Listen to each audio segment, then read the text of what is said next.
Washington Journal continues. Joining us this morning is Behnam Ben Taleblu, who is the Iran Program Senior Director at the Foundation for Defense of Democracy. He's here to talk about the Israeli strikes on the Iran's nuclear facilities and its program there. Let's just begin with these targeted strikes. According to news reports, over 200 warplanes taking out nuclear facilities, nuclear scientists, and top military brass. In these strikes, what did Israel effectively do, in your opinion? Well, it's a pleasure to be with you. I think the most interesting thing and the most unique thing is, even though everyone is framing this, as you just mentioned, as a counter-proliferation operation, basically targeting the regime's nuclear program. I think you even had the Prime Minister of Israel talk about going after the crown jewel of Iran's nuclear infrastructure. Not every single nuclear site was hit. What you've had is a lot of military sites hit, and really the gutting of the mid to high level command and control. Several, probably you can count on one hand, senior ranking Islamic Revolutionary Guard Corps officials, generals basically, taken out by this regime, the decision-making brain trust of the world's foremost state sponsor of terrorism when it comes to these military issues.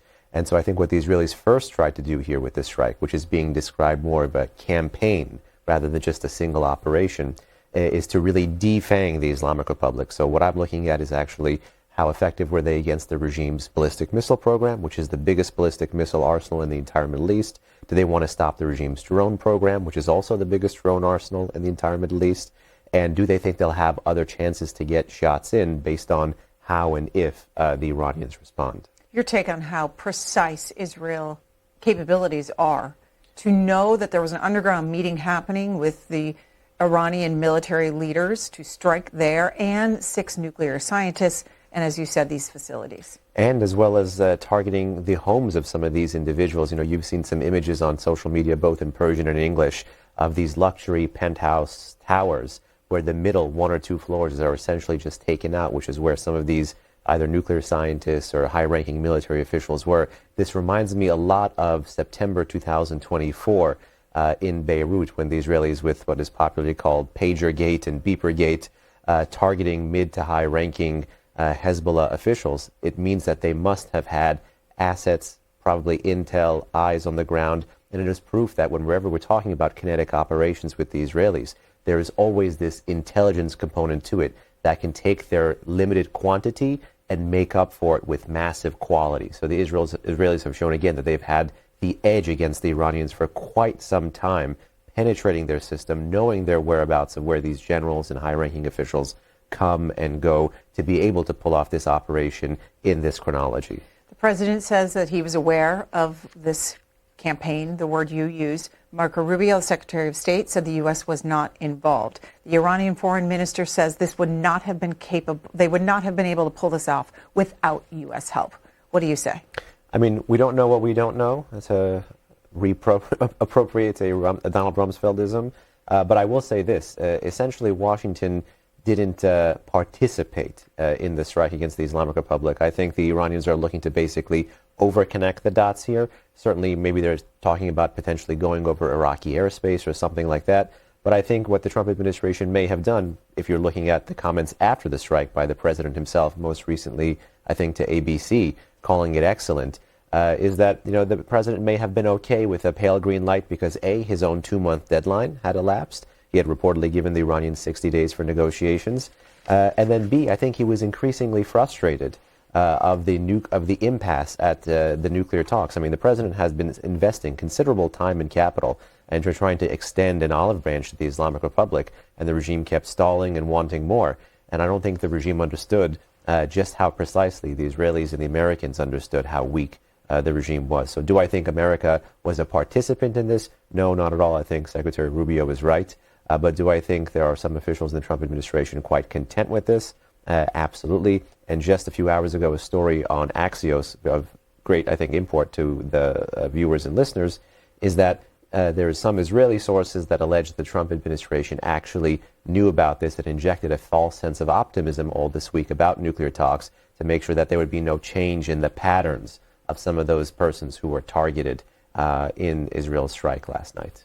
The president did post this morning. 2 months ago, I gave Iran a 60-day ultimatum to make a deal. They should have done it today. is day 61. I told them what to do, but they just couldn't get there. Now they have perhaps a second chance, is what he wrote. This is after he had posted earlier today similar words saying that he had warned them and that what could come next could be worse. Do you believe that Israel and Iran are at war?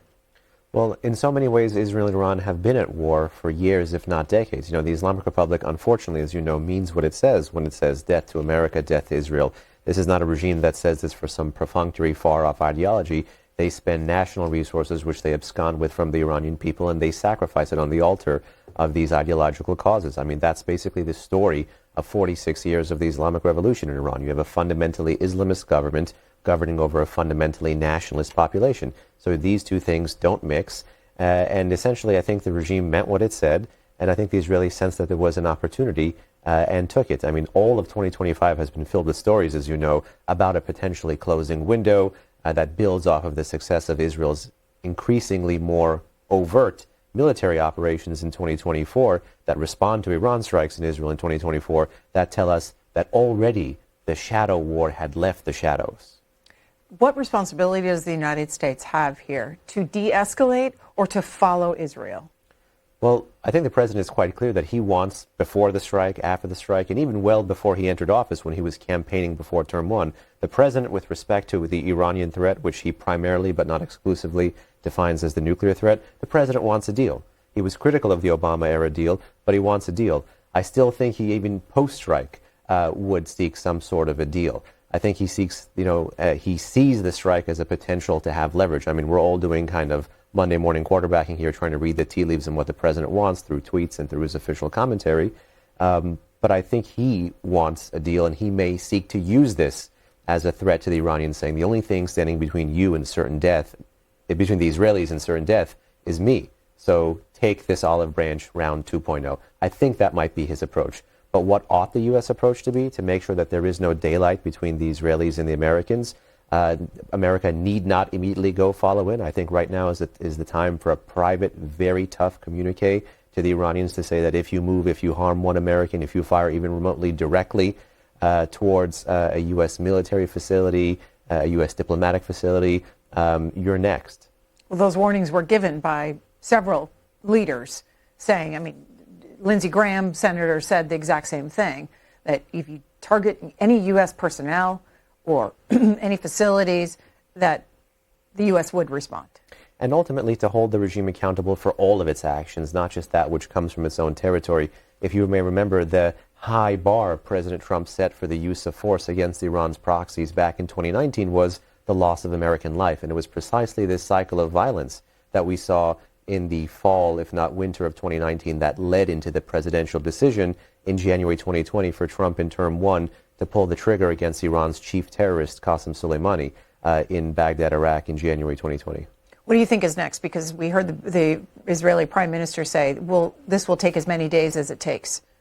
I think, again, we have to think of this as a campaign from the Israelis rather than just operation. They've been talking about a potential military option against Iran's nuclear program. But again, given the nature of this strike being a counter-regime strike, handicapping much of the military, I think the Israelis anticipate there will be an Iranian response, and then they may seek to try to follow off and respond to or offset that Iranian response by targeting, when they have a freer hand, more of Iran's nuclear infrastructure in that potential second round. That's what I'm guesstimating here. Again, Iran's response thus far has been to send 100 drones, much like they sent in the early attack back in April 2024. Back in April, every single Iranian drone was intercepted and prevented from entering Israeli territory. That's basically been the case now. The million-dollar question is, will the regime layer that attack with those ballistic missiles, and would the regime widen the front to potentially go after U.S. assets or interests? Is that a measured response by the Iranians, the drones? I would say the Iranians, whatever they do, the criteria governing their response will be how to save face without losing your head. But do I think also that which they may have had in the can or on the docket for a potential response if they ever got hit, I do think there's a high likelihood that plan has had to be junked given the Israelis gutting their military command and control. Again, think of the damage done by taking out that top military brass of Hezbollah back in the fall of 2024. Now you have to think of that with respect to the Islamic Revolutionary Guard Corps. I mean, just a few hours ago before I walked in here, I saw in the Persian press confirmed that the man with his finger on the trigger of the largest ballistic missile arsenal in the Middle East, Brigadier General Hajizadeh, a name known to basically every CENTCOM commander over the past 2 decades, was killed in this strike. He would have been the one responsible for organizing what the Iranians call a hard revenge. He is no longer there today. I think this raises real questions about how Iran may respond because, to some degree, personnel is policy. Behnam Ben Taleblu is our guest here this morning. He's with the Foundation for Defense of Democracies, their senior director of their Iran program. Let's hear from Kevin, who's in Gaithersburg, Maryland. Democratic caller, you are up first, Kevin. Good morning. Question or comment? Question. Both Elon Musk and President Trump have recently made disparaging comments about stealth technology, which is quite curious. Given the likelihood that stealth technology was used in this recent attack, can you give some explanation for why you think U.S. leadership would be disparaging stealth technology, and how important do you think stealth technology was in this attack? Oh, well, I actually hadn't heard of those comments by the president and by Elon Musk about stealth technology. I mean, it would behoove the U.S. not to make those comments because there are strategic bombers, as you know, like the B-2 that significantly do employ stealth technology. There's a whole host of fighter jet programs like the F-35 that employ stealth technology. Again, that would be, I think, with respect, not wise to undermine the deterrent capacity of those stealth weapons. Again, I don't know the technical or the political comments they made about stealth. But certainly I think stealth technology played a role in paving the way for this strike.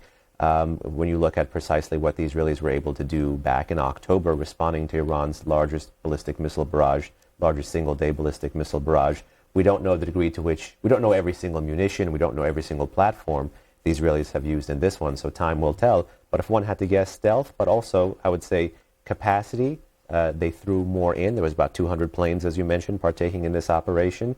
Capability, the individual operational performance of their fighters, and then most importantly, what connects the dots for what a lot of these Israeli operations is intelligence. That's a force multiplier for even more conventional baseline military capabilities that these countries have.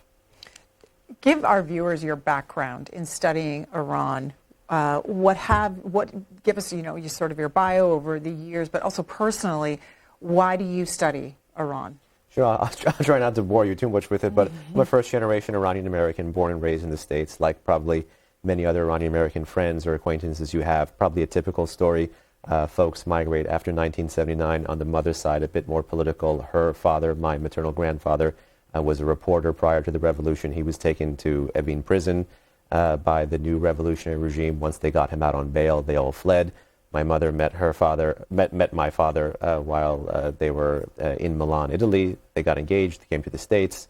Shortly thereafter, yours truly. And most of my life, I've kind of struggled on a personal and cultural level to see the Iran and the Persian culture that I got to experience at home and with family not necessarily mesh with the Iran that you see in the news and on television. And as a first generation growing up in America, you always kind of wanted to square the circle. I was a nerd. I was always interested in history, but I wanted to do something with that history.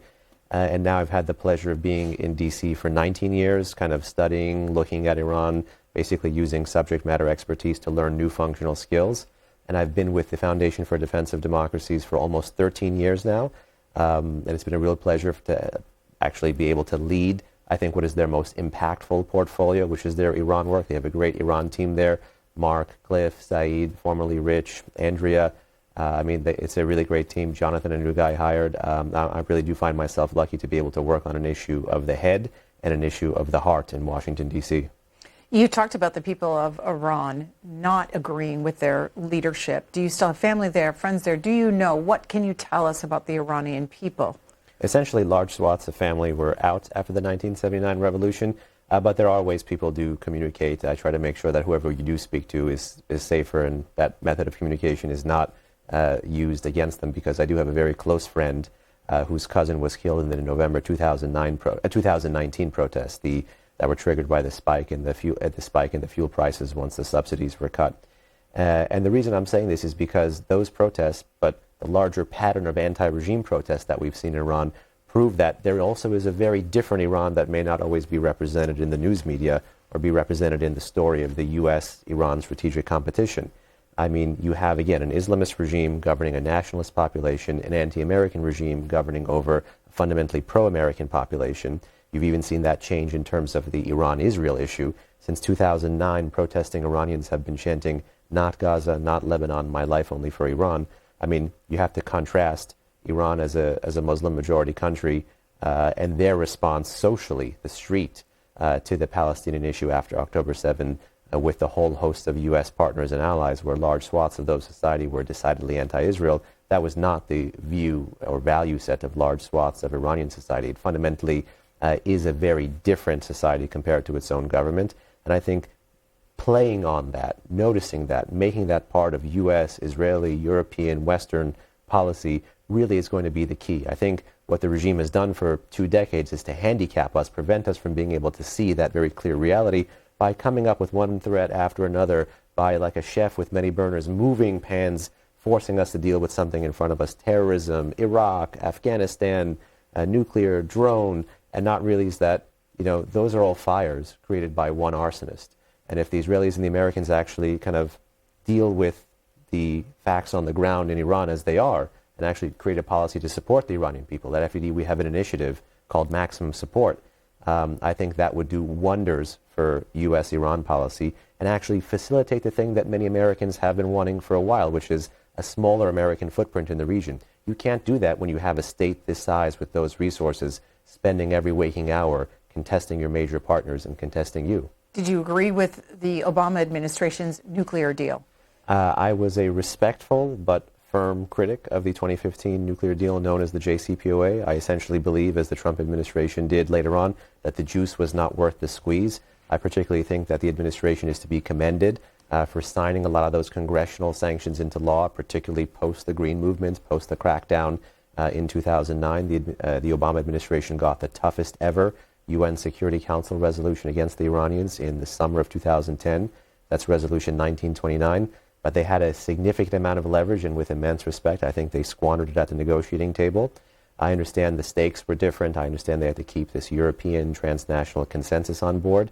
But there were quite a few own goals in the Obama administration approach that brought us to this position. For one example, that one UN resolution that I mentioned, 1929, builds off of a whole host of UN resolutions the Bush administration got, where the entire P5+1, so Russia, China, the Europeans, the Americans, you know, countries who don't even agree on the color of the sky, were able to agree that Iran should not be enriching uranium on its own soil. The entire nuclear crisis was kicked off because of the spring of 2006. Iran began to very publicly take off the seals and enrich uranium on its own soil. And to this day, Iran has not stopped enriching uranium for a single day on its own soil. If I was going to be doing a nuclear deal with the Iranians, that would be the thing I'd be trying to stop. Unfortunately, the Obama-era deal permitted that, gave the world's foremost state sponsor of terrorism sanctions relief that allowed it to bail out its partner, the Assad regime in Syria, for many years, and paved the pathway for a very bumpy Middle East.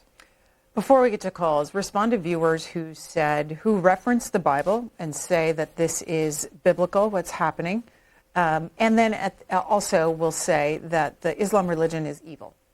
So I'm actually probably not the world's best Muslim, but I am a Muslim. I don't think the Islamic religion is evil. In fact, it's part of the larger faith family of Abrahamic religions, Christianity, Judaism. You've actually seen now Republicans and also lots of faith-believing folks be able to use this shared ancestral heritage to build bridges for peace in the Middle East rather than boundaries or walls that kind of enshrine more localized ancient feuds and hatreds. And I think that was one of the major successes of the Trump administration in term one, which was the Abraham Accords. Many hoped that it would be expanded in the Biden administration or the Trump term two administration to include a major U.S. partner like the Saudis, for example. But perhaps that's another issue for another day. I'm happy to get into a theological sidebar, but no, it's a Middle Eastern religion, 1,400 years old. And I think the thing we have to focus on is not necessarily the text, but the people who practice those texts. There's a huge, huge difference between a Muslim, between an Islamist, and a jihadist. And it's critical for U.S. policymakers to know that, because you can't be fighting a war against, 1.4, 1.7, I forgot the number, but it's the second or third biggest religion in the world, that many people. In fact, many of them are your natural partners, your natural allies in a larger fight against extremism. We'll go to Brooklyn, Massachusetts. Chris, Democratic caller. Yeah, anybody who knows anything at all about the Middle East knows that the FDD is nothing more than a lobbying outfit for the Israeli interests, and that they masquerade as a 501c3. One of their biggest contributors is the Israeli-born Zionist Miriam Adelson. And last year, they hired as an advisor Jonathan Conricus. Jonathan Conricus was a spokesperson for the Israeli occupational forces. So if you're looking for any kind of objectivity from this person, forget about it. Okay, let's get a response. Thank you for your comment, caller. Listen, FDD actually is a 501c3. It's a think tank founded in Washington, D.C. After 9/11, shortly focusing on the threats to us and our democratic partners, of which Israel is one. Unlike many other think tanks, which the caller forgot to mention, we do not take any foreign government funding or any foreign government direction. So we're proud to be taking only U.S. funding. We don't take even corporate funding. Do you take money from Mr. Adelson? I don't believe we're taking money from Mr. Adelson. I think there may have been only 1 year in 2012 or 2013 where there was a reported story about it. But to the best of my knowledge, no. But FDD's 1099s, the full returns of the organization, because it is a 501c3, are all public. You can see the highest salaries. You can see where the money comes in. All of this stuff is above board. Unfortunately, I'm not sure where the caller's views, values, or even financial interests are coming from. All right, so you can see a 1099 from the Foundation for Defense of Democracies. It's public information. Charles, in Newton, North Carolina, independent. Good morning. I would like to ask Mr. Taleblu about the Iranian people. It's so hard to get information about the Iranian people.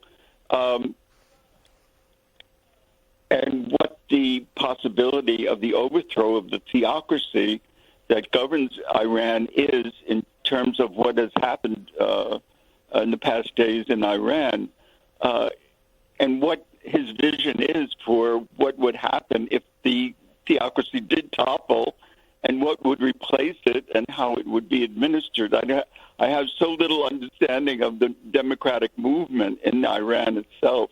Okay, Charles, let's take those questions. Thank you.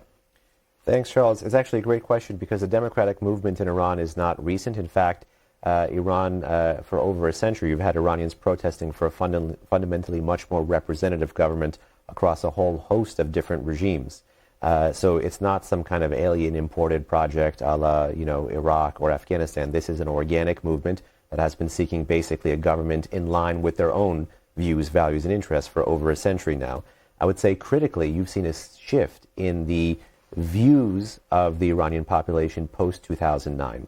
As long as there's been an Islamic Republic, and that is 46 years, there have been protests against the Islamic Republic. But some flashpoints that really matter, 1999 and 2009, those were political protests triggered by an event tied to one faction of the regime, the closure of a reformist newspaper and the storming of a university campus in 1999. And in 2009, you've had the stealing of an election away from a reformist candidate and the paving of a way for an ultra-hardliner like Mahmoud Ahmadinejad. Those were two periods where the population protested in favor of one element of the system, the quote-unquote reformists.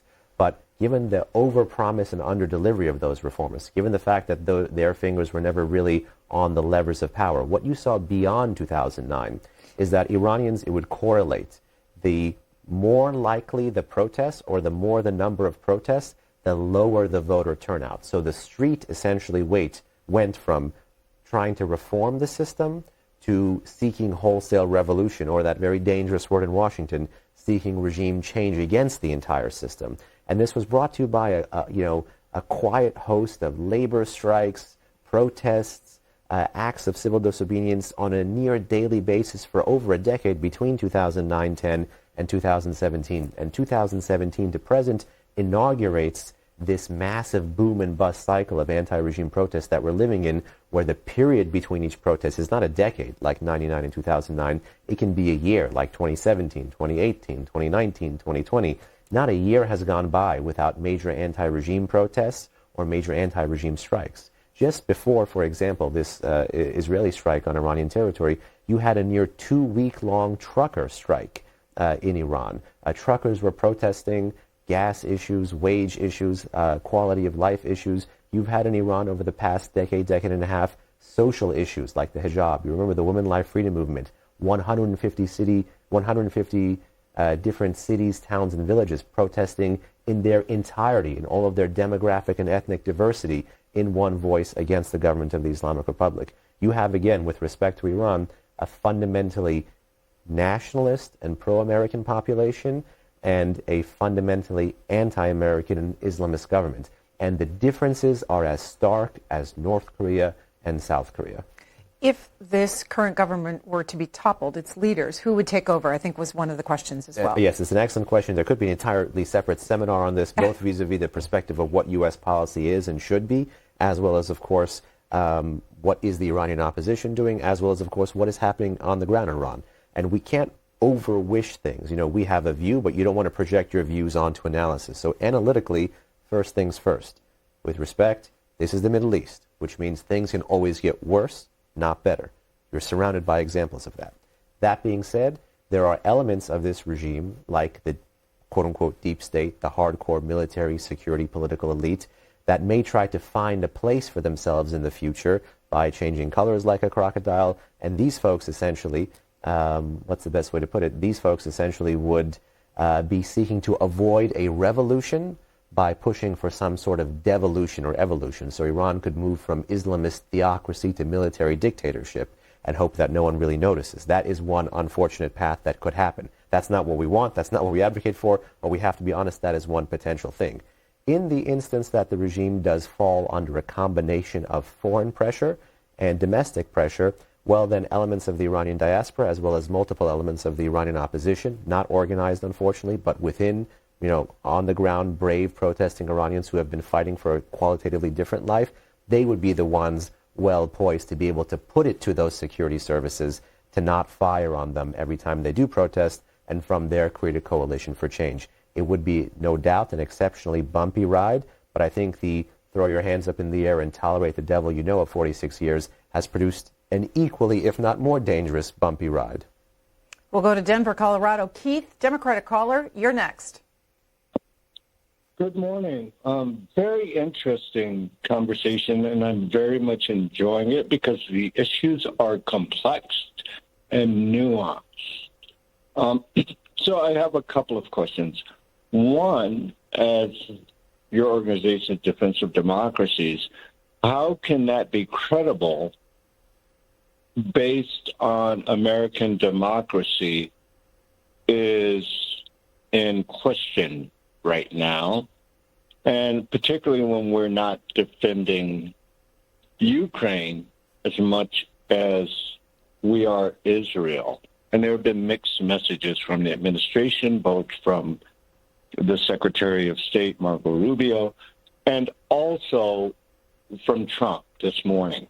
So, and secondly, can you address the threat of fundamentalism based on whatever religion or belief system people adhere to? In America, we have Christian dispensationalism, which is literal interpretation of prophecy. So they're trying to fulfill prophecy. And thirdly, I support Israel. All right, three things there. Thanks, Keith. Yes, I was just getting them all down. Working backwards, I'll speak generally about the fundamentalism issue. Academically, fundamentalism is very interesting to study because it sounds like it's always been some original concept. But fundamentalism is actually a reactionary movement. So in whatever society, whatever state, whatever culture, whatever religious context one views fundamentalism, fundamentalism is a response to something, often modernity or pre-modernity, and then in responding to or trying to contest modernity, they try to, quote-unquote, go back to the fundamentals. And almost always, this is a very regressive view. I won't comment on where and which context and what country because, again, it will vary drastically. But it's always interesting to study fundamentalism as a response to something, not fundamentals having almost always been there. So in that way, some different strands of fundamentalism are much more politically motivated. You know, it doesn't come out of a social vacuum. That's on fundamentalism. Going to the first point on credibility, I certainly think that just because we have problems at home doesn't allow us to take a holiday from history. The U.S. has values, the U.S. has interests, It behooves the U.S. as the world's sole superpower to defend those values and interests, and particularly when they actually align in the Middle East. You don't get a lot of times, a lot of opportunities to actually marry your head and your heart. You often have to hold your nose or turn the other way. You mentioned the case of Israel. That's been one major exception. I would add another exception to that, too, which is supporting the Iranian people. We should be able to connect the dots here between all of the different fires in the Middle East and the main arsonist of those fires, which is the Islamic Republic of Iran.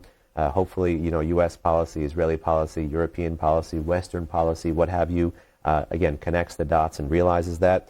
But on credibility, yes, there's the power of our example, but even if our example is poor, I don't think that gives us a free pass to not have to look at these issues, particularly because they can and do come back to get us at home. We are a diverse country, the United States of America.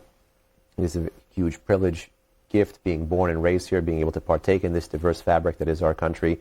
But at the same time, our different views, our different values are often exploited by our authoritarian adversaries. I mean, you don't have to take it from the Trump administration. The Biden administration, DNI, Avril Haines, actually talked about the Iranians being able to sponsor pro-Hamas protests in America without those Americans even knowing where their support was coming from. So always be aware of how our authoritarian adversaries use our domestic cleavages against us, and we should keep that in mind for our own democratic discourse as we kind of compete and debate and talk to fellow Americans. And on the third point about Ukraine and Israel, look, I would say in this early part of the 21st century, there's a whole constellation of anti-American authoritarian regimes, Russia, China, North Korea, Iran, that are contesting a whole host of beleaguered democracies like Israel, like South Korea, like the Ukrainians, for example. I think it behooves any administration to understand both the value sets at play here as well as the strategies and interests at play here. There's no straight line, for example, from losing to the Taliban and being able to deter Putin, or there's no straight line from losing to the Ayatollahs and being able to deter the Chinese Communist Party. I think it behooves America as a democracy to be able to stand up for democracy, be a great role model for it, but then also to realize that these axis of aggressors that we face, Russia, China, North Korea, Iran, are anti-American and are authoritarian. And we have to contest them on the value front as much as we have to on the politics and strategy front. And that begins at home, but just because things aren't perfect at home doesn't mean that that competition isn't vicious or lethal abroad. Can Iran afford a conflict with Israel? Obviously, the Islamic Republic can't afford, quote-unquote, a conflict with Israel. Talking about their economy. Oh, economy? No, certainly not. But that has, whether material in terms of conventional warfighting capabilities or economy, certainly not. But that has unfortunately never stopped them.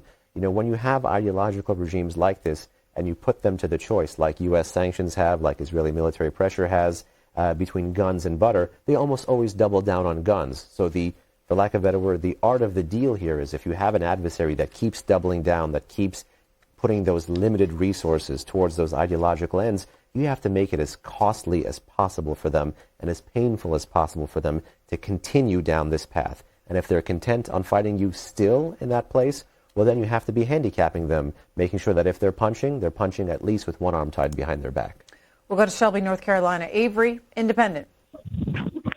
Hey, good morning. How Morning. are y'all? Good morning. Thank you. Yes, it goes back to, young man, in the Christendom,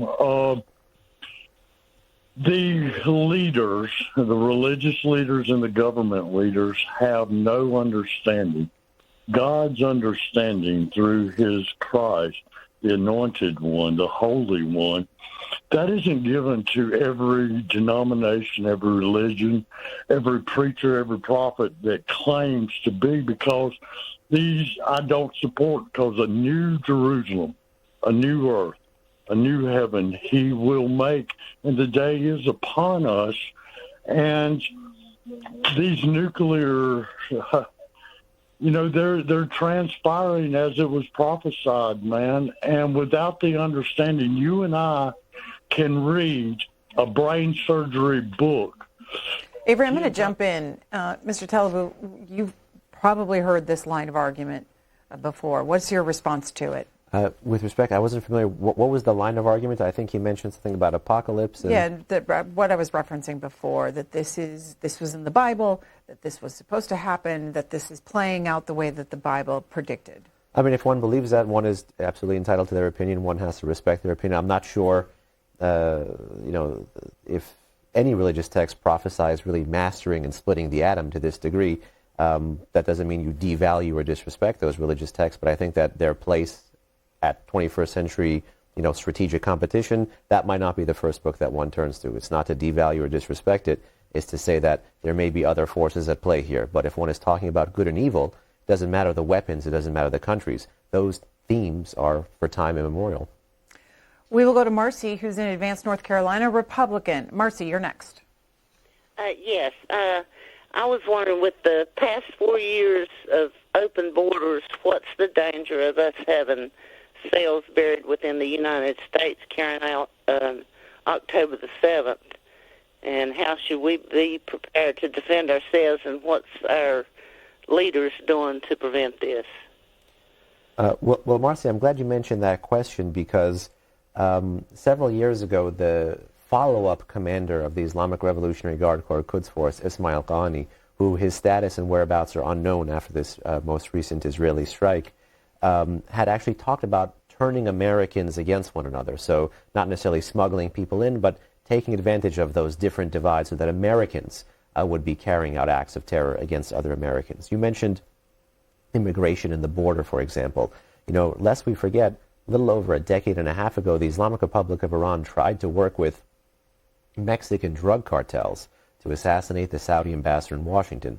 Thankfully, that plot was thwarted, it was detected, but it just goes to show you our open border is something many of our adversaries are cognizant of, and that means that the first line of defense is a non-partisan immigration debate and a non-partisan solution to the border that doesn't make it into this political football, but that actually gets to seal the border and make sure that everyone who is in this country is documented.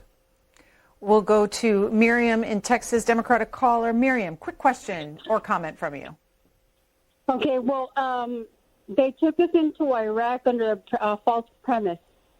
Now, and a lot of our soldiers got killed. Now Israel leveled out Gaza. They killed a lot of people, and we stayed silent. Now Israel is bombing Iran. Okay, they're bombing Iran. They didn't consult with the United States. They didn't think about our troops because our troops are going to end up going over there. All right, Miriam, I have to jump in at that point. We'll get a response from our guest. Thank you very much, Miriam. To the first part of your question, I'm not sure who the they is that brought us into the Iraq war, but if you're talking about the U.S. bases in the region, absolutely, yes, that is a huge concern right now in the sense that if the Iranians do respond against U.S. facilities, U.S. embassies, U.S. bases in the region, those are all unfortunately within Iranian missile range, and as you saw in January 2020, the Iranians actually did fire 16 precision strike short-range ballistic missiles in response to the killing of their chief terrorist in January 2020 in Iraq. So the chance of that being there is on the table. The way you get around this is you make sure those bases are hardened. You make sure there is adequate air and missile defense in every location that Americans are deployed, whether that's in the Middle East or in the Indo-Pacific. And you also want to make sure that, as an American citizen, you can actually speak to your lawmakers, your representatives, to make sure that if they are deploying people, and again, no one is advocating for deploying, but anytime an American is deployed, the U.S. government has a responsibility to make sure that as much force protection measures are taken as possible. And that means that, thinking cleverly and creatively about air and missile defense in the Middle East, because the Islamic Republic, whether it's going to be responding against Israel or responding against America, or even responding, as you saw, to Saudi Arabia, is going to be driving this conflict with these long-range strike capabilities, and we have to have everything in the toolbox to deter, detect, and destroy those incoming threats. Behnam Ben Taleblu, again, Iran Program Senior Director with the Foundation for Defense of Democracies. Thank you for your time. We appreciate it.